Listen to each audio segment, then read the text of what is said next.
여러분 안녕하십니까? 제가 말씀을 요구하다 보니까 한 가지 기이한 사실을 깨닫게 되는데, 이 세상에서 가장 위대한 일은 우리 마음이 변화되는 일이에요. 마음의 변화. 근데 이제 저는 20년 동안 이제 치유 사역을 해오면서 자연 치유나 또 음식이 우리 몸을 회복하는 데 도움을 주고 또 실제적으로 그런 방법을 통해서 회복이 되기도 하지만, 근데 그거 못지않게 중요한 것, 어쩌면 이제 그거보다 더 중요한 것이 마음의 치유다, 이렇게 생각을 합니다. 이제 한동안은 이제 우리가 그런 마음의 치유를 놓치고 또 자연 치유로 몰두하면서 이렇게 쭉 가죠. 근데 그때 또 한계를 또 느껴요. 이게 자연의 치유만 가지고는 온전한 치유가 될 수 없다, 이런 생각을 하게 되는데, 그 예를 들어서 우리 이제 마음의 치유라는 건 그렇습니다. 우리 마음을 하나님께 온전히 고정시키고 향할 수 있어야 되는데, 근데 이제 그런 환경이 이 세상에서는 참 어려워요. 그러니까 시험이 없는 환경은 없어요. 맞습니까? 도시보다는 광야가 낫겠죠. 그런데 광야에 간다고 또 시험이 없는 것이 아니고, 또 골방에 들어간다고 시험이 없는 게 아니에요. 일이 많으면 또 시험에 빠지기 쉬운데, 시간이 많으면 또 엉뚱한 생각과 엉뚱한 걱정에 사로잡히게 돼요. 그래서 이제 제가 이렇게 우리 환우분들을 보면서 사실은 우리가 지금 실제하고 있는 이런 식이요법 또 자연치유요법들은 너무나 확실한 방법이고 충분하다. 그런데 이제 중간중간 너무나 확실한 이런 치유 방법을 놓쳐버리고 치유가 안 되는 상태에서 내려가시는 분들이 꽤 있어요. 그 이유가 무엇일까? 그 이유를 생각을 해보면 그게 복잡하지 않습니다. 그러니까 그 마음의 시험이 일어나는 거예요. 이제 집을 떠나 있다 보니까 불편한 마음이 생기죠. 그렇죠? 그 다음에 사실 불편한 것도 사실이에요. 저도 집을 떠나보면, 집 떠나서 좀 이렇게 휴가를 얻어보면, 집이 제일 편안하다, 이런 생각을 하게 됩니다. 근데 또 때로는 또 그 일에 또 사람이 너무 이렇게 묻혀 살다 보면 떠나고 싶은 마음이 생겨요. 그래서 이제 떠나기는 하지만, 그러나 떠난다고 해서 거기에 시험거리가 없는 게 아니고 거기에 온전한 쉼이 있는 것도 아니에요. 그러니까 우리가 이제 이 세상을 살아가는 이 환경은 다 불편한 것들이 있어요. 그 불편한 것들에 대한 정당화나 불편한 대로 살아라, 이런 얘기가 아니라 그런 것들이 있다고 하는 거죠. 그런데 그런 것들이 있을 때 그건 이제 불편한 건 불편한 거지만, 그러나 우리 마음을 하나님께로 향하는 것을 잃어버려서는 안 된다는 겁니다. 하나님께 우리 마음을 온전히 드러낸 것에 대하여 우리가 방심해서는 안 돼요. 그리고 이제 이 세상을 살아가면서 시험에 빠지지 않는 비결은 뭐냐면, 예수님께서 그 산상보험을 통해서 하신 말씀이 다른 사람을 비판하지 말라는 거예요. 근데 이제 이 여러 사람들이 이렇게 모여서 살다 보면 여기서 저런 얘기 나오고 저기서 저런 얘기 나오고 그러는데, 그게 누가 이제 예를 들어서 불편한 얘기를 해요. 그 불편한 게 자기 신상에 관한 것일 수도 있고 또 자기 집안일일 수도 있고 여러 가지 불편한 그런 얘기들을 하게 됩니다. 근데 그런 얘기들을 자기가 이렇게 품게 되면 또 다른 사람에게 그 얘기를 꼭 하게 돼요. 그죠? 사람은 마음에 품은 것을 입으로 말하게 돼 있어요. 근데 그걸 품는 순간에 나만 괴로운 게 아니라 그걸 또 다른 사람에게 들려주고요. 그걸 듣는 사람들이 또 괴로워져요. 맞습니까? 얘기를 하다 보니까 예전에 여기 한 분이 이제 오셨는데, 이분은 식사 때마다 2가지 단골 메뉴가 있는데 자기 시어머니 얘기, 자기 얘기, 참 대단합니다. 그런데 이제 자기가 결혼을 해가지고 자기 어머니가 이렇게 감주를 했대, 감주를 담았는데, 그런데 자기한테는 먹어보라고 안 하고, 자기 아들에게만 감주를 먹어보라고 하더랍니다. 그래서 이분이 그 다음부터는 감주를 지금까지 안 먹고 있대요. 수십 년을 안 먹었대요. 그게 그렇게 상처가 됐을까요? 물론 그분에게는 그게 그렇게 상처가 됐어요. 그렇게 서운했어요. 물론 그렇게 한 그 시어머니에게도 죄는 있다고 봐야죠. 근데 보통 사람들이면 그냥 넘어갈 수 있는 일이에요. 그죠? 이게 안 되는 거예요. 그 다음에 이제 뭐 자기 남편 얘기를 하는 거예요. 자기 남편이 어떤 사람이고, 뭐 자기한테 어떻게 하고, 뭐 이런 얘기를, 자기가 뭐 결혼하기 전에는 막 그렇게 좋다고 따라다니더니, 뭐 나이도 뭐 한 10살 차이 나고, 뭐 하고, 근데 결혼하고 나니까 남편이 뭐 어떻게 하고, 뭐 그런데 자기는 결혼 생활하면서 뭐 남편 밥 해준 적이 거의 없고, 뭐 그런 얘기를 또 자랑으로 해요. 이미 이제 그분이 세상에 없는 분이기 때문에 제가 조금 얘기를 꺼내봅니다. 근데 이런 얘기가 듣는 사람들이 다 전달이 되니까, 그러면 거기에 속한 사람들은 그날 아침 메뉴는 정말 맛있는 요리가 아니라 그 아침 메뉴가 그냥 시어머니 씹는 거고 남편 씹는 게 아침 메뉴예요. 이게 왜 좋은 밥을 먹으면서 계속 다른 사람을 씹을까요? 그죠? 네. 그러니까 우리가 그런 식으로 세상을 살아가요. 그게 뭐냐면 우리의 마음의 치유를 방해하는 것들이에요. 그래서 이제 이 세상을 보는 관점이 좀 바뀌어야 된다는 거예요. 이제 여러분 이런 생각을 한번 해보세요. 내가 오늘 죽는다 이렇게 생각을 해요. 오늘 죽는다. 오늘 죽는데 한번 쭉 생각을 해봐.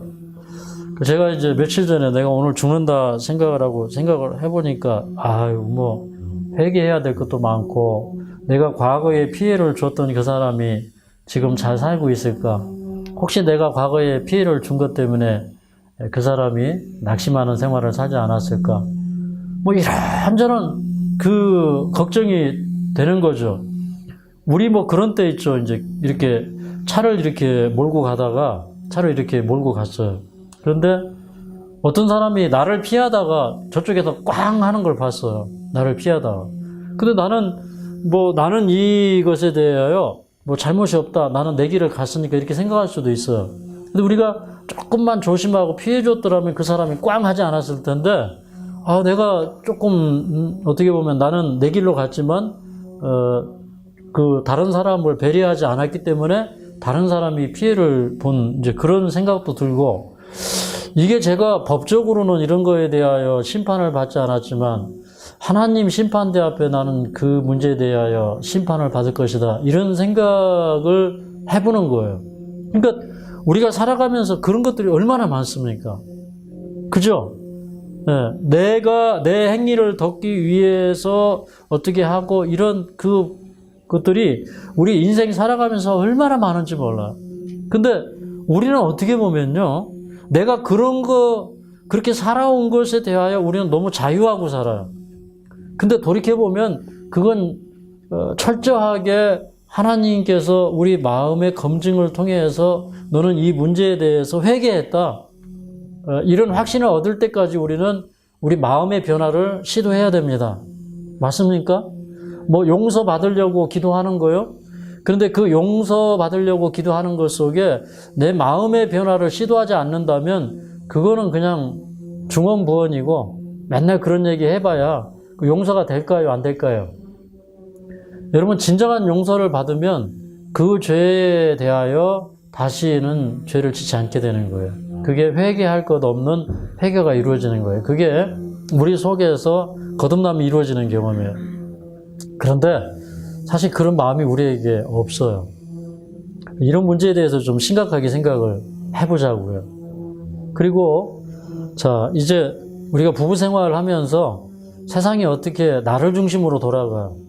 아내는 아내를 중심으로, 남편은 남편을 중심으로. 그러니까 시계추가 두 개가 돌아가는 거예요. 남편 중심으로, 아내 중심으로 돌아가요. 그러면 그 가정에 평안이 있을 수 있을까요? 없을까요? 절대 평안이 있을 수 없어요. 그렇죠? 이게 안 되는 거예요. 근데 여전히 우리는요, 나를 중심으로 모든 시계추를 돌리려고 무단히 애쓰면 살아요. 그것도 가능한 일일까요? 그거 안 되는 일이에요. 불가능해요. 사실 이게 누구를 중심으로 이게 돌아가야 돼요? 어떻게 보면 예수님 중심으로, 그죠? 나보다는 누구 중심으로 돌아가야 돼요?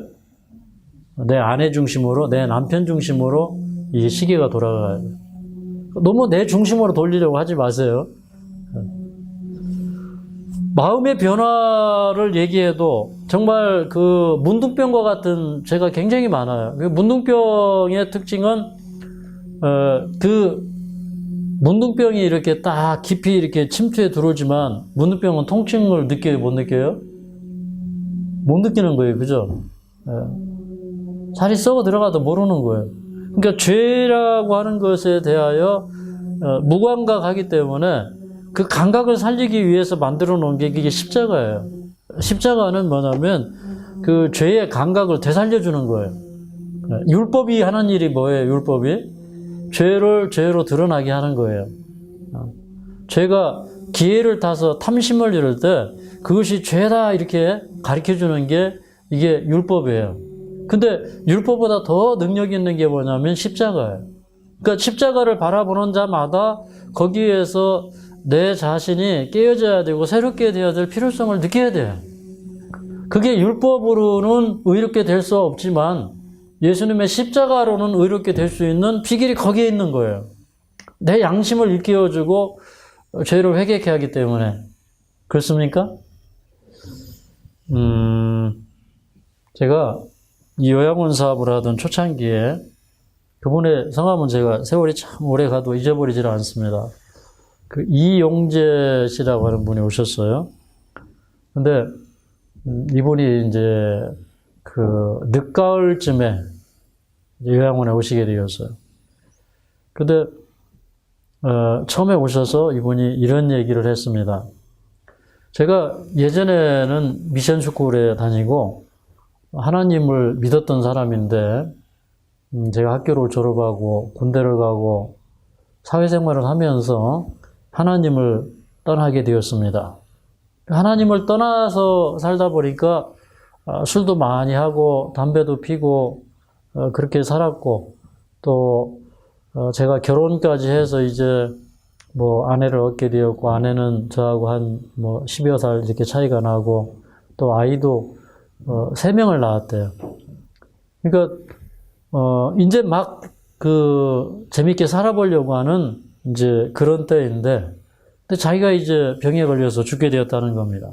이번에 얼굴을 보니까 간경화인데 저는 지금까지 그분처럼 심하게 보인 간경화 환자들을 거의 못 봤어요. 너무너무 심했어요. 그래서 눈에는 황달이 확 오고요. 그 다음에 얼굴은 거의 흑달이 왔어요. 그런 분인데 이분이 와서 저한테 이렇게 얘기를 했습니다.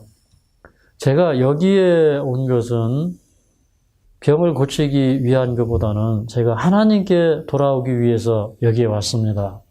제가 하나님께로 돌아가면 하나님이 저를 고쳐주실 줄로 믿습니다. 이렇게 얘기해요. 그러면서 이분이 제가 지금부터 며칠 동안 과의식을 하겠습니다. 이래요. 제가 받은 최초의 과의식 환자입니다. 이분 자기가 과의식 하겠대요. 그러면서 그 과의식을 하면서 이분은 이제 계속 마음의 금식을 하고 이제 하나님께 회개하는 일을 시작을 하는 겁니다. 근데 이제 저는 제가 요양원 사업할 때 그 메시지가 뭐냐면 그냥 침례 요한이 얘기했던 것처럼 제 기별은 회개하라, 천국이 가까웠느니라 거의 그런 기별이에요. 사실은 제 기별을 뜯어보면 그런 기별이에요. 근데 이제 이분이 말씀을 끝나고 나면 꼭 시간마다 회개를 해요.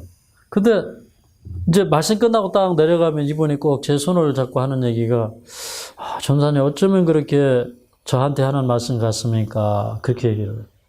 근데 그날도 그러고 그 다음 날도 그러고 그 다음 날도 그래요. 그러더니 이제 하루는 이렇게 보니까 이제 설교 말씀을 녹음을 하기 시작해요. 그러면서 지금은 이제 뭐 우리 스마트폰 뭐 녹음해서 갖고 다니면 되죠. 근데 그때는 이제 테이프에다가 녹음을 해야 돼요. 그러니까 이렇게 전축에다가 테이프를 집어넣고 그거를 매일 녹음을 하고 그 다음에 이제 녹음기를 그 안에다 이제 건전지를 넣어가지고 그거를 등산하고 다니면서 계속 들으면서 다녀요. 그러니까 하나님을 사모하는 자, 그 심령이 마치 사슴이 목마를 때 시냇물을 찾아 헤매는 것처럼 이 분은 하나님께서 오늘 나를 향해서 주시는 말씀이 무엇인가? 나에게 개인적으로 주시는 말씀이 무엇인가? 그거를 계속 찾는 거예요. 그럴 때 그분에게 계속 말씀이 임하는 거예요. 근데 계속 울고 계속 회개하고 계속 새로워지는데 이제 보통 이제 그렇게 되면 그보다 훨씬 더 상태가 좋은 분들도 병원에서 몇 개월 못 사십니다. 이런 진단을 받고 오거든요. 그 당시에 그 친구가 의사인데 그 의사께서 당신은 앞으로 1년밖에 살지를 못합니다. 이렇게 얘기를 했어요. 네, 그분 이름이 누구죠? 이명배 사장님이시죠? 뭐, 그분 이제, 우리 그 카톡에도 지금도 연락이 와요. 근데, 이분은 뭐, 1년 산다고 했던 분인데, 어쨌든 그분이 나섰어요. 복수까지 쳐가지고 왔거든요. 근데, 그 이명배 사장님은, 그 이후에 오셨지만은, 그 이용재 선생님은 그분보다 훨씬 상태가 안 좋았어요. 네. 우리 뭐, 강경화로 이제 완전히 뭐 재생 불능이다 뭐 이렇게 얘기한 사람이 3개월 만에 다 나아간 우리 뭐 또 여천영도 있죠. 네. 근데 그렇게 심한 사람들도 다 봤지만은 그 이용재 선생님은 더 심했어요. 근데 그렇게 지나면서 그냥 나았어요. 근데 이른 봄이 되었습니다. 한 번은 저한테 이런 얘기를 해요. 전사님 이번에 시장 가시면 상추 씨를 좀 사오십시오 그래요. 아직 그 바깥 추운데 상추 심어서 되겠습니까? 그랬더니 일단은 상추 씨를 사오면 내가 비닐을 하고 그리고 이제 모를 버놨다가 날씨가 조금 따뜻해지면 옮겨 심겠다고 그래요. 그래서 이제 그걸 사다가 드렸어요. 근데 이분이 하시는 말씀이 자기는 이제 곧 여기 내려가는데, 그런데, 여기 오시는, 내 뒤에 오시는 분들을 위해서 내가 상추를 꼭 심어놓고 가겠다고. 얼마나 고마워요. 그러니까 그 상추를 먹으면서 제가 그분을 잊을 수가 없고, 지금도 그분을 잊을 수가 없어요. 그러니까, 수많은 사람들이 다녀가지만 금방 잊혀지는 사람이 있고, 오랜 세월이 가도 그분의 모습, 표정, 말 한마디 이런 게 잊혀지지 않는 분이 있어요. 그러면 그분은 그 마음의 변화가 이루어졌고 육신적인 치유뿐만 아니라 마음의 치유를 받아갖고 간 분이에요. 제가 이번 얘기를 할 때마다 그런 얘기를 합니다. 참 보고 싶다고. 언젠가 볼 수도 있어요. 근데 그런 치유를 우리가 사모해야 됩니다. 여기 그 시편 107편에 보면 여기 말씀의 치유에 대하여 아주 기이한 말씀을 하십니다. 시편 107편에 있는 말씀을 쭉 좀 읽으면서 간단하게 제가 설명을 드리도록 하겠습니다. 근데 시편 107편을 제가 처음에 접할 때 이렇게 좋은 말씀이 있구나. 이렇게 좋은 말씀이 있구나. 그래서 이제 이 좋은 말씀을 제가 만나는 환우분들에게 거의 다 한 번씩은 해드립니다. 특별히 이제 개인적으로 성경 말씀을 함께 나누던 사람들에게 꼭 이 말씀을 해드렸어요.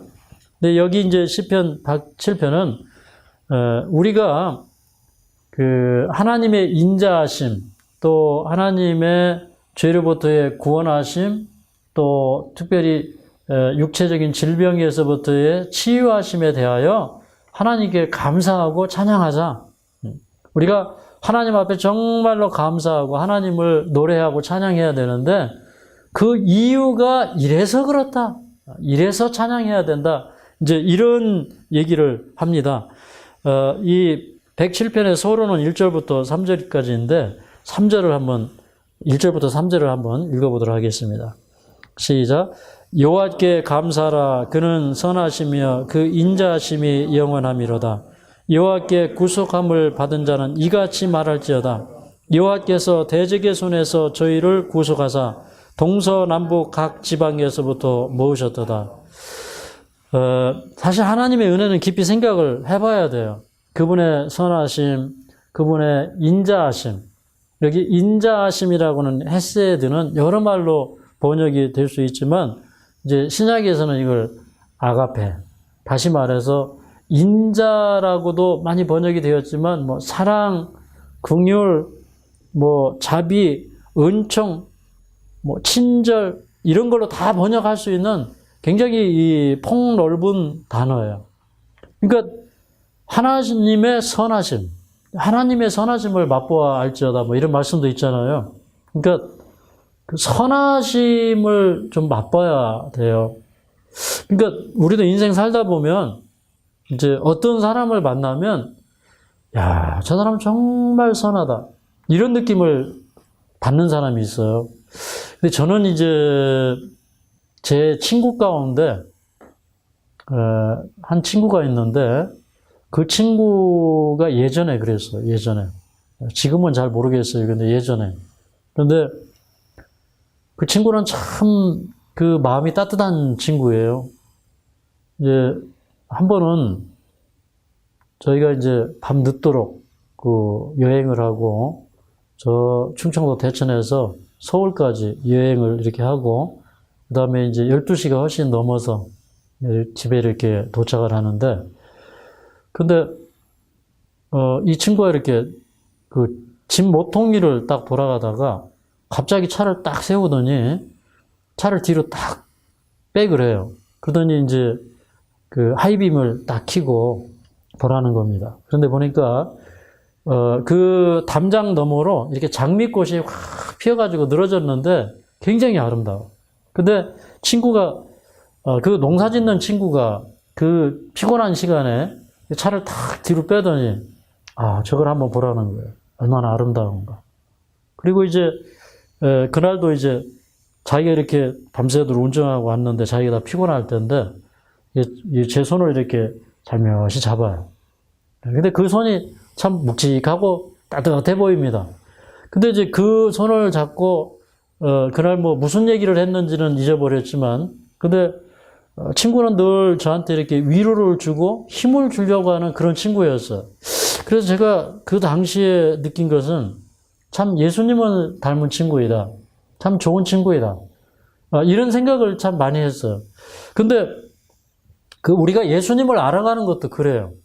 그러니까 성경을 그렇게 보면서도 성경 말씀이 아직 계시되지 않은 사람이 있어요. 그 성경 말씀이 계시돼야 돼요. 그러면 하나님은 정말 선하신 분이고 사랑이 충만하신 분이고 하나님은 참 지극히 높으신 분이고 크신 분이라는 것을 우리가 이렇게 맛봐서 알아야 되는데 그거 잘 몰라요. 근데 그게 사실 그 맛보는 경험이 뭐냐면 내가 회개하고 용서받고 새 사람이 되는 거예요. 주님께서 주시는 최고의 선물은 뭐냐면 우리가 새 사람 되는 선물을 받는 거예요. 근데 그걸 받아보지 못하면 그 사랑이 얼마나 큰지를 몰라요. 구원받은 사람은 구원이 얼마나 소중한 걸 알아요. 그러니까 그분의 그 선하심, 인자하심, 또 그 다음에 2절에 그분의 구속하심. 이 구속이라는 건 뭐냐면 돈을 주고 이렇게 사오는 게 구속이에요. 그러면 구속이라는 말은 이런 거예요. 지금은 노예 사회가 아니기 때문에 구속이라는 말에 대하여 우리가 그렇게 느끼지 못해요. 종이 되어보면 자유를 갈구합니다. 제가 이제 군대 생활을 30개월을 했는데요. 마지막 몇 달은 얼마나 제대 날이 기다려지는지. 근데 그 제대를 하고 나서 한 10년 넘도록 꿈을 꾸면요. 꿈속에서 제대 날짜 기다리는 꿈을 꿔요.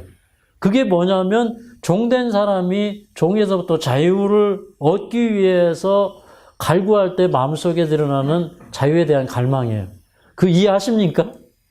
남자분들은, 군대 다녀오신 분들은 그 휴가 날짜 기다리고 또 집에 가는 날 이제 기다리죠.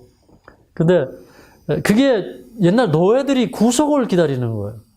그러면은 이제 이 성경은 뭐냐면 왜 구속이 필요하게 되었냐면 우리는 뭐 운명적으로 날 때부터 우리가 노예가 된 게 아니에요.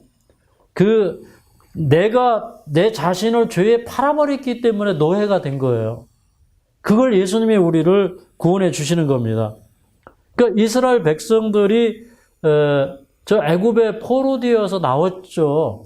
그런데 그런 경험을 통해서 끊임없이 죄의 종살이가 얼마나 혹독하고 가혹했는지를 기억하면서 우리가 그걸 통해서 죄로부터의 자유와 구원이 무엇인지를 계속해서 이스라엘 민족들에게 상기시켜 주는 거예요. 그 사람들은 그게 굉장히 잘 이해가 되는 그런 말씀이었기 때문에 그렇습니다.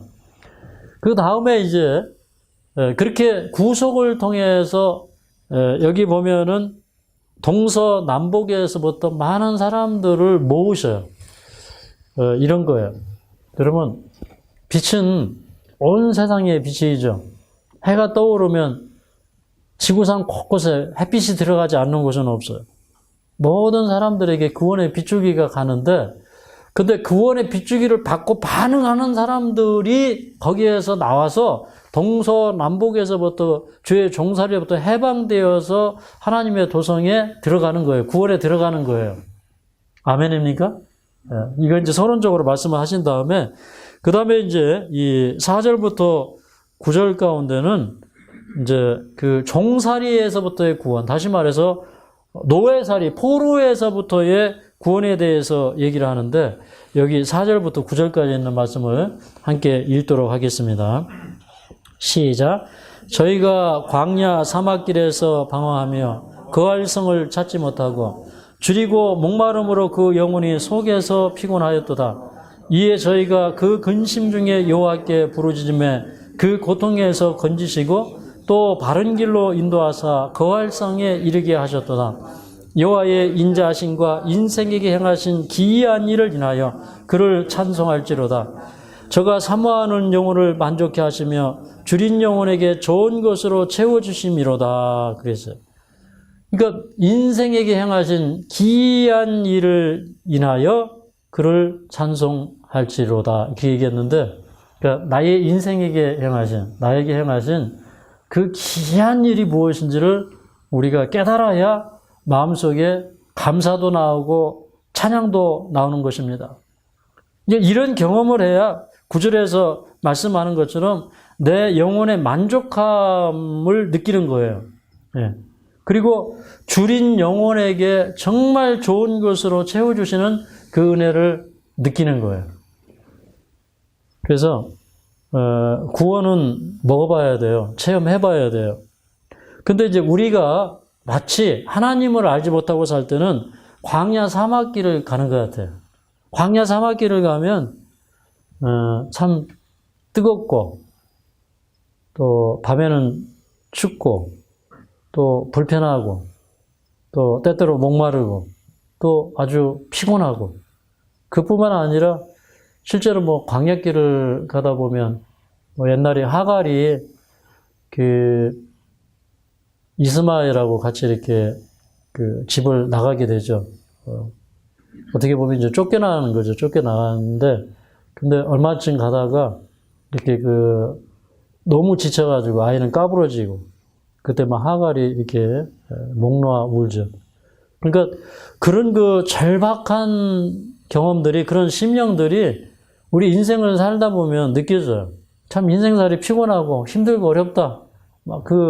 막다른 골목에서 뭐 어디로 가야 될지 출구가 없는 것처럼 그렇게 느껴집니다. 그러면 이제 참 우리 영혼이 그 속에서 피곤하죠. 여기 뭐 영혼이라고 했지만 실제 성경에서 영혼은 때때로 우리 자신을 얘기해요. 우리 자신이 그 속에서 피곤해. 우리 마음이 피곤한 거예요. 우리 육체도 피곤하고. 그러면 어떤 경험이 일어나냐면 6절에 이에 저희가 그 근심 중에서 여호와께 부르짖음에 그 고통에서 구원하시고 또 바른 길로 인도하사 거할 성에 이르게 하셨도다. 우리가 이 고통 중에서 우리가 할 수 있는 일은 부르짖는 거예요. 기도하는 거예요. 그러면 하나님께서 그 고통의 소리를 들어주셔요. 그 다음에 광야에서 바른 길, 이렇게 이스라엘 민족도 그랬어요. 곧장 갈 수 있는 길을 버리고 그들이 38년이나 돌아갔어요. 우리 인생길이 그래요. 그냥 고생하지 않아도 되는데 우리가 죄의 포로가 되어서 고생하면서 고생을 사서 하면서 가는 거예요. 뭐 젊을 때 고생은 사서도 한다. 그래가지고 나는 고생 사서 한다. 그러면 안 됩니다. 인생을 다 허비하면서 가는 거예요. 그래서 하나님을 찾으면 하나님께서 바른 길을 찾도록 해주시는 거예요. 곧바로 갈 수 있는 길을 주시는 거예요. 그러니까 굽은 길, 돌아가는 길을 그거를 더 이상 하지 않고 우리가 그 시온을 향해서 갈 수 있는, 그러니까 하늘 도성으로, 거할 성으로 갈 수 있는 바른 길을 딱 내어 주시는 거예요. 이스라엘 광야 경험이 그랬습니다. 2년 안에 갈 수 있는 길을 38년 돌아갔죠. 그 마지막에도 그 빨리 들어갔으면은 그 에돔 땅을 통과해서 그냥 왕의 대로로 들어갈 건데 거기서 또 마실 물이 없다고 불평해가지고 마지막에도 또 뺑뺑이 돌아가지고 갔죠. 남쪽으로 가서 또 막 험한 길로 가다가 불뱀이 나타나가지고 그 불뱀한테 물리고 이러면서 또 거기서 하나님께 또 부르짖고 그렇게 해서 겨우 가나안 땅에 들어갔단 말이에요.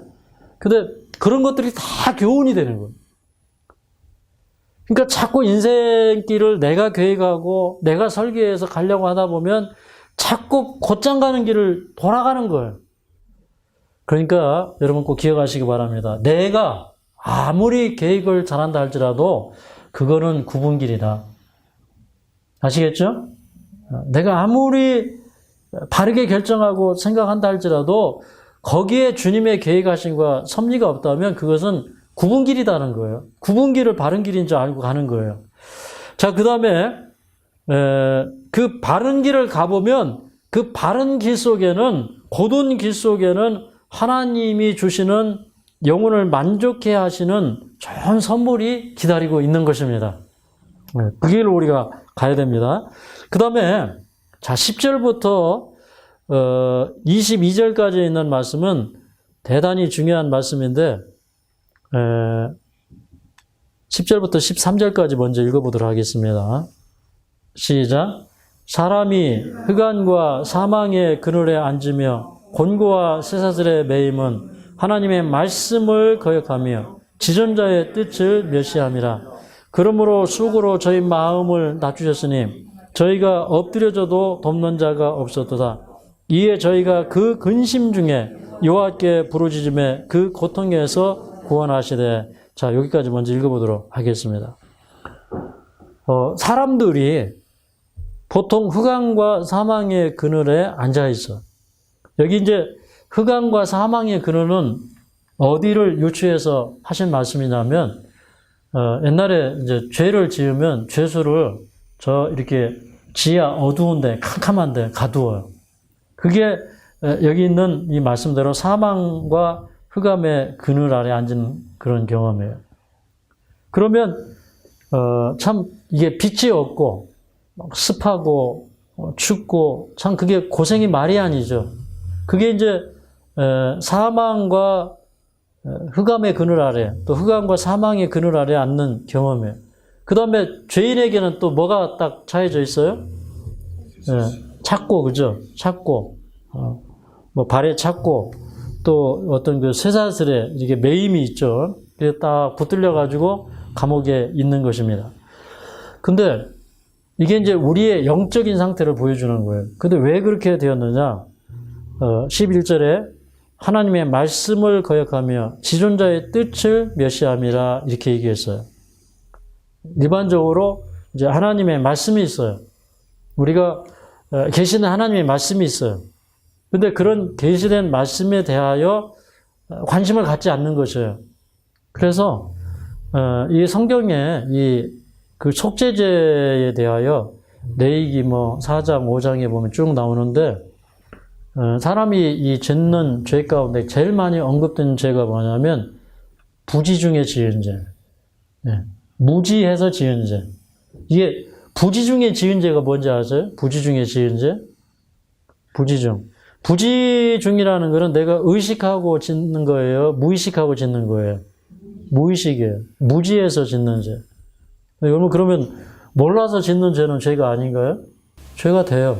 그래서 예수님을 믿다 보면 모르고 지은 죄에 대해서 깨닫거든요. 그러면 깨달으면 가서 속죄제를 드리라는 거예요. 이게 속죄제의 제사의 기본 원리예요. 기본 원칙이에요. 그러니까 이 하나님의 말씀은 뭐냐면 십자가는 그냥 죄 짓고 용서받고 죄 짓고 용서받는 그런 뭐라고 할까요? 광복절이 되면은 대통령 뭐 그 사면으로 해가지고 특별 사면으로 해가지고 막 나오는 그런 게 아니에요. 그 십자가는 우리에게 뭐 계속해서 특별 사면을 남발하는 그게 십자가가 아니에요. 그러면 이제 하나님의 뜻을 거역하고 또 지존자의 뜻을 멸시함이라. 그럼 그 지존자의 뜻이라고 하는 게 뭐예요? 지극히 높으신 하나님의 뜻은 우리의 생각과는 다르죠. 우리는 앞만 보고 어떤 길로 가야 될지를 계획하지만 하나님은 지극히 높으신 분은 위성에서 보고 어떤 길로 가야 되는지를 가르쳐 주는 거예요. 맞습니까? 우리가 숲속에 들어갔다가 길 잃어버리는 경험 해보셨어요? 저도 좀 그런 적이 있고 실제로 여기서 그 예전에 등산하다가 길 잃어버려가지고 아무리 찾아다니도 없는 거예요. 밤은 깊어가고. 그러니 이게 환자가 또 머리 다친 분이 길을 잃어버렸으니 저는 막 지금 우리 여기 다니엘 공원 있잖아요. 거기 그 입구가 옛날에는 막 아주 덤불 투성이었거든요. 그쪽으로 해서 그 위로 올라가는데 막 얼마나 험한지 몰라. 막 거기 막 올라가고 우리 또 하는 분들은 막 저쪽에 가서 찾고 이쪽에 가서 찾고 막 동서남북으로 흩어져가지고 찾는 거예요. 그러다 잘못하면 이제 우리도 길 잃어버릴 수 있어요. 막 119 불러가지고 찾고요. 예. 그러다가 저쪽에서 어디서 찾아왔어요. 그분을 찾았어요. 근데 하나님께서 우리 인생길을 인도하실 때 하나님은 위성으로 보시는 분이에요. 맞습니까? 그뿐만 아니라 보이지 않는 미래까지 보시는 분이에요. 그러면 우리가 인생길을 갈 때 그분이 우리를 인도하시는 대로 가야 하늘까지 갈 수 있는데 우리는 끝없이 인간이 닦아놓은 그 길을 쫓아가는 거예요. 이게 전부 인간이 닦아놓은 길이에요. 맞습니까? 아이들 나가지고 키우면서 계속 초등학교, 중학교, 고등학교, 대학교, 뭐 대학원, 박사 보내기는 보내는데 그게 하나님이 닦아놓은 길일까요? 사람이 닦아놓은 길일까요? 제가 볼 때는 그게 수없는 사람이 닦아놓은 길이 있어요. 우리가 발은 세상에 두고 있지만 머리는 하늘을 향해서 두고 살아야 되는데 이 지존자의 뜻을 멸시하는 거예요. 그러면 이 지존자의 뜻을 멸시한다는 건 뭐냐? 내 인생의 개인적인 구원의 역사에 주님은 설계자이시라는 걸 우리가 믿어야 돼요. 이 지구를 구원하시기 위한 구속의 경륜도 주님 가지고 있지만 그러나 주님께서 주시는 그 언약은 우리 개개인에게 주어지는 언약이라는 사실을 우리가 알아야 돼요. 그래서 아브라함의 하나님, 야곱의 하나님, 이삭의 하나님, 요셉의 하나님, 그 하나님이 나의 하나님이기도 한 것이에요. 거기에 지존자의 뜻이 있어요. 그걸 우리가 멸시하고 산다는 거예요. 그러면 그렇게 멸시하고 가다가 어떤 인생길을 만나냐면 12절에 그러므로 수고로 저희 마음을 낮추셨으니 저희가 엎드려져도 돕는 자가 없었도다. 그러면 그 길이 고생길이에요. 길이 아닌 길로 가다 보면 가시덤불을 만나고 육체적인 고통이 와요. 그러면 이제 그런 걸 통해서 우리 마음이 낮아져야 되는 거예요. 여러분 이제 우리가 이렇게 가다가 팍 넘어졌어요. 네, 넘어졌어요. 그런데 그 넘어지면 어떻게 해야 돼요? 아이들이 넘어지면 어떻게 합니까? 어떻게 해야 돼요? 왕 하고 울든지 엄마를 부르든지 뭔가 부르짖어야 돼요. 그런데 여기 엎드려져도 돕는 자가 없었도다 이렇게 얘기해요. 여러분 이런 거예요. 왜 엎드려져도 돕는 자가 없냐면 자 3살짜리가 넘어지면 엄마가 와서 이렇게 세워줘야 돼요. 근데 우리 사무장님이, 우리 사무장이 듣고 계셔요?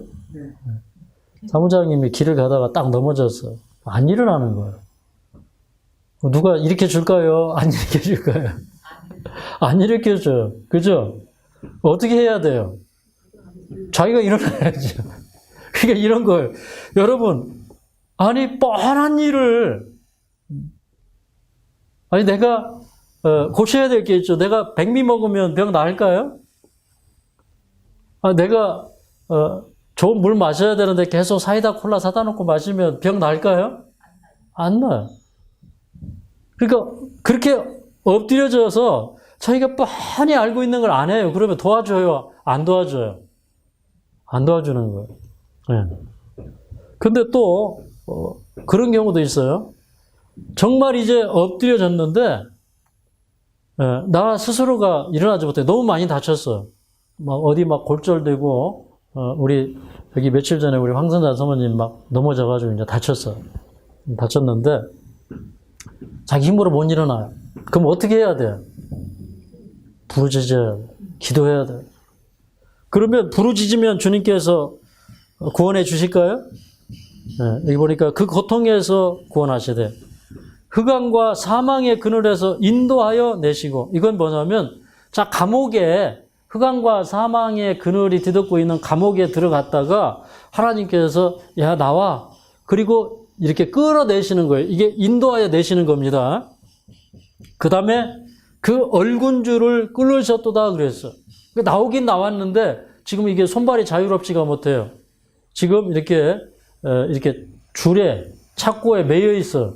그럼 어떻게 돼요? 그 사람이 자유를 얻으려면 그것을 끌어줘야 돼. 그러면 이게 무슨 말씀이냐? 자, 우리가 인생길을 가다가 이게 잘못 되었어. 이거 하나님 인정하시는 길이 아니에요. 그럼 첫 번째 그 길에서 나와야 돼요. 아멘입니까? 아멘. 그러면 그 길에서 나온 사람이 옛날에 하던 습성대로, 옛날에 먹던 대로, 옛날에 살던 대로 그대로 살면 그 사람은 아직도 이렇게 포승줄에 매여가지고 사는 사람이에요. 착고에 매여가지고 그냥 찾고 차고 그냥 노예로서 그렇게 살아가는 거예요. 삼손이 나중에 그 맷돌 돌렸죠. 맷돌 돌린 것처럼 착고에 매여가지고 맷돌 도는 것처럼 그런 것처럼 그렇게 되는 거예요. 근데 하나님은 우리가 부르짖으면 그 고통 속에서 끄집어내시고 우리의 얽은 줄을 다 풀어주시는, 우리를 자유케 하시는 분이라는 사실을 우리가 믿어야 합니다. 근데 여기 이제 이런 말씀을 하셔요. 15절부터 17절까지 읽겠습니다. 15절부터 17절 시작. 여호와의 인자하심과 인생에게 행하신 기이한 일을 인하여 그를 찬송할지로다. 저가 논문을 깨뜨리시며 세빗장을 꺾으셨음이로다. 자, 17절 다시 시작. 미련한 자는 저희 번가와 죄악의 연고로 곤란을 당하며. 자, 여기까지 이제 보시면, 자, 16절은 이거예요. 아니, 우리가 감옥에서 나오려면, 감옥에는 이렇게 창살이 있어. 근데 그게 창살이 있고, 그 다음에 문은 이렇게 논문으로 단단하게 이렇게 해놨어. 그러면, 여러분, 내가 거기에서 논문을 깨뜨리려고 하면 논문이 깨져요, 안 깨져요? 안 깨져요. 그걸 아주 단단하게 갇혀 있어요. 그래서 예수님이 오셔서 그 논문을 깨뜨리는 거예요. 그 다음에, 이 쇠 빗장으로 딱 질러 있기 때문에 그 쇠 빗장을, 꺾어야 돼요. 그 우리 힘으로 할 수 없기 때문에 주님께서, 자, 내가 너를 해방시키기 위해서 너의 죄값을 지불하고, 너는 더 이상 이제 노예살이 안 해도 된다. 그리고 예수님이 오셔가지고 감옥 자체를 부숴버리는 거예요. 아멘입니까? 네. 우리를 가둬놓은 감옥을 부시는 거예요. 이게 뭐냐면 우리 생애 가운데 개입하시는 복음의 능력이에요. 네. 이건 누가 원해야 되는 거예요? 내가 원해야 되는 거예요. 내가 엎드려져서 넘어져가지고 크게 다치고 나 어떻게 할 수가 없어요. 그때 우리가 부르짖어야 그 감옥을 깨치는 거예요. 아멘입니까? 근데 17절에 굉장히 중요한 얘기를 하는데, 미련한 자는 저희 번가와 죄악의 연고로 곤란을 당하며. 그래서 여러분, 논문을 깨뜨려 놨으면 나오면 되는 거예요. 문은 열렸어요. 믿음으로 나가면 되는 거예요. 그런데 미련한 사람은 생각하기를 이러는 거예요. 야, 내가 지금까지 이게 감옥에서 살아봤는데 이거 감옥에서 못 나간다. 그 자기는 나갈 생각을 안 하는 거예요. 그럼 될까요? 그 사람은 그냥 미련한 사람. 그럼 예를 들어 이런 거예요. 자, 어떤 사람이 이런 얘기를 했어요. 나는 어쩔 수 없다는 거예요. 나는 그렇게 노력해도 안 된다는 거예요. 근데 이 사람이 계속 그런 얘기를 해요. 근데 나중에 시간이 많이 흘러서 보니까 이 청년이 왜 그런 고민을 하고 살았는지를 나중에 이해하게 되었어요. 이 청년은 그 죄를 계속 버리지 않고 계속 정욕에 매여서 넘지 말아야 될 선을 계속 넘어가면서 사는 거예요. 거기에 이게 정욕이라고 하는 쇠사슬에 딱 매여가지고 사는 거예요. 그런데 이 청년이 바라보는 건 뭐냐면 자기가 거기에서 능히 그 논문을 깨트리고 자기의 정욕이라는 쇠사슬을 뚫고 나올 수 있다고 하는 사실, 주님께서 능히 건져주시는 사실을 믿지 않는 거예요. 그런 사람은 끝까지 그렇게 살아요. 맞습니까? 그러면 이런 거예요. 여기 보니까 미련한 사람은 저희 번가와 죄악의 연고로 곤란을 당한다. 나는 내가 잘못했으니까 이런 벌을 받아도 마땅해. 이게 좋은 거예요, 나쁜 거예요? 어떻게 보면 우리가 내가 받은 벌은 너무 경하다. 내가 지은 죄는 더 크다. 이렇게 하고 회개하는 측면에서는 그게 맞아요. 근데 맨날 그 생각만 하고 있으면 돼요, 안 돼요? 나는 벌 받아야 돼. 나는 죽어야 마땅해. 나 같은 놈이 무슨 구원이야. 맨날 좌절하고 거기서 그냥 살아요. 그게 성경은 뭐라고 그러냐면 미련한 자라 이렇게 얘기해요. 죽을 죄를 지었어도 주님 나를 용서하셨고 나를 세상 밖으로 나를 저 어둠 속에서 건져내셨다는 우리가 믿어야 해요. 아멘입니까? 그게 믿음이에요. 그걸 가르쳐주는 거예요.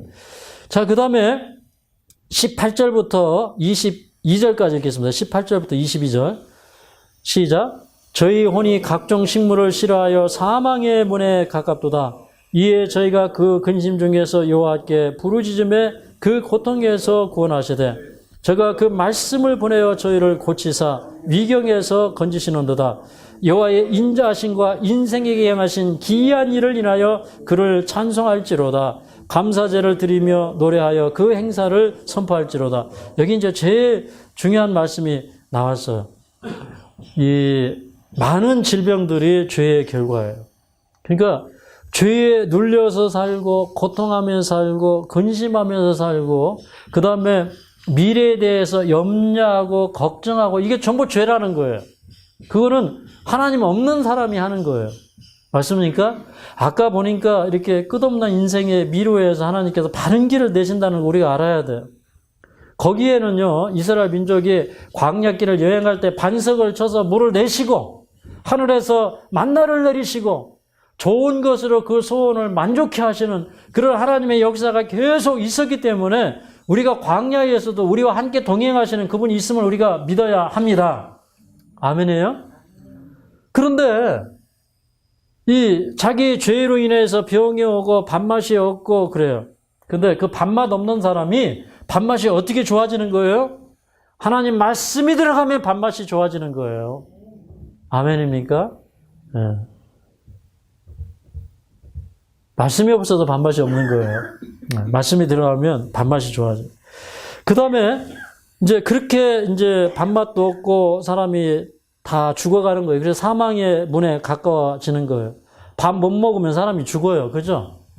그래도 밥 못 먹고 죽을 지경이 돼도 거기에서 기도하면 하나님 건져주시겠다는 거예요. 아멘? 네. 19절에 보니까 저희가 그 근심 중에서, 그 다음에 그 고통 중에서 부르짖으면 구원해 주신다는 거예요. 근심에 눌려있고 고통에 눌려있어도 부르짖으라 이 말이에요. 아멘입니까? 네. 통증도 없어져요? 네. 고통 가운데 부르짖으라. 그 다음에 그러면 자 20절을 보니까 저가 그 말씀을 보내요. 저희를 고치사 위경에서 건지시는도다. 아멘입니까? 출애굽기 15장 26절에 나는 너희를 치료하는 여호와임이니라. 그렇게 말씀하셨어요. 그러니까 왜 말씀을 보내었냐면 저희가 그 죄의 포리가 되고 병들게 되고 그 원인이 뭐냐? 11절에 하나님의 말씀을 거역했기 때문에 그렇다 이 말이에요. 그러면 말씀을 거역해서 병이 왔기 때문에 이번에 고치는 방법이 뭐예요? 제가 그 말씀을 보내주신다 이 말이에요. 아멘. 네. 그래서 말씀을 보내어 저희를 고치사. 이게 뭐냐면 말씀의 치유예요. 네. 말씀의 치유. 하나님이 하시는 방법은 뭐예요? 온전한 치유. 그 말씀을 받고 육신도 치유되고 마음도 치유되는 온전한 치유. 그 치유가 우리를 위경에서 건지신다는 것입니다. 그러면 그런 경험을 하게 되면 여호와의 인자하심 또 나의 인생 가운데 행하신 기이한 일을 인하여 그분을 찬송하게 된다는 것입니다. 아멘. 그 누가복음 17장에 보면요. 예수님께서 한 초원에 이렇게 들어가시다가 멀리 서서 10명의 문둥병자가 이렇게 원래 문둥병자들은 사람들이 있는 곳에 접근을 못 해요. 그러니까 예수님이 어디 이렇게 가실 때 이제 거기에 예수님이 오시는 예상 지점을 미리 생각을 하고 있다가 예수님이 지나가시니까 부르짖었어요. 예수님이 10명을 고쳐주셨어요. 그 다음에 뭐라고 하냐면 사실은 그 고쳐주시고 보내신 게 아니라 그 너희 몸을 제사장에게 가서 보이라 그렇게 얘기를 했어요. 근데 이게 이제 레위기서 14장을 보면요. 원래 문둥병은 이제 문둥병이 걸리면 이렇게 격리가 돼요. 그 다음에 문둥병이 이제 낫잖아요. 그러면 이제 자기가 나은 것을 이렇게 제사장에게 이렇게 전가를 보내서 제사장이 진 밖에 나와서 관찰을 해요. 예수님이 진 밖에서 이 10명의 문둥병자를 사실은 이제 그 관찰을 하신 거예요. 근데 딱 고쳐준 게 아니라 가서 너희 몸을 제사장에게 보이라 그렇게 얘기를 했어요. 근데 이 사람들이 가다가 병이 치유되어 있어요. 가다가. 그러니까 이런 거예요, 여러분. 우리는 믿어야 됩니다. 나에게 이르러 오지 않는 치유를 이르러 온 것처럼 믿어야 돼요. 그냥 믿음으로 가다 보면 낫는 거예요. 아멘입니까? 근데 10명이 치유를 받았는데 그 중에 한 사람이 돌아와서 예수님께 감사했는데 그 사람은 사마리아 사람이었어요. 그럼 나머지는 유대인이었겠죠. 9명은. 9명의 유대인은 감사하지 않고 돌아갔어요. 한 명은 감사했어요. 그 사람은 뭘 깨달았냐면 자기 마음까지 치유해 주시는 예수님을 발견한 거예요. 그럼 이런 거예요, 여러분. 우리가 예수님을 잃어버리면 끝내는 잃어버린 자가 됩니다. 그런데 그 한 명의 사마리아 사람은 병도 고침을 받았지만 마음도 고침을 받은 사람이었기 때문에 예수님께 와서 감사했다 이 말이에요. 우리가 인생을 이렇게 사는 거예요. 옛날에는 감사도 없고 찬양도 없고 인생에 신나는 일이 없어요. 그걸 고쳐줘야 인생이 신바람이 나는 거예요. 맞습니까? 병만 고쳐놓는다고 우리 인생이 행복해질까요? 절대 그렇지 않아요. 우리는 마음까지 치료함을 받아야 여호와의 인자하심과 인생에게 행하신 기이한 일을 인하여 그를 찬송할지로다 이렇게 되는 것입니다. 감사제를 드리며 노래하여 그 행사를 선포할지로다.